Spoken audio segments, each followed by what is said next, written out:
ஆலயா cotton வேட்டிகள் ஷர்ட்டுகள் wedding celebration.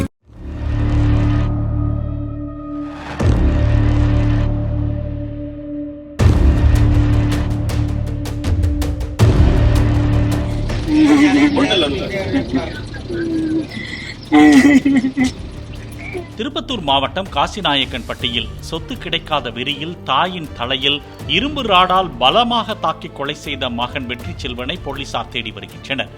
சென்னையில் உள்ள வீட்டை விற்பனை செய்து பணத்தை தன்னிடம் தருவதற்கு மறுப்பு தெரிவித்ததால் தாய் வெங்கடேஸ்வரியை மகன் கொன்றிருப்பது விசாரணையில் தெரிய வந்துள்ளது.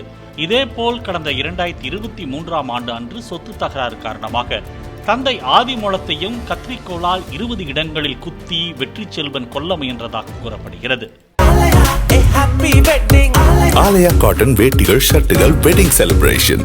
பிளே ஸ்டோர் மற்றும் ஆப் ஸ்டோரில் இருந்து பாலிமர் செயலியை QR கோடு மூலம் பதிவிறக்கம் செய்யுங்கள். செய்திகளை உடனுக்குடன் பெறுங்கள்.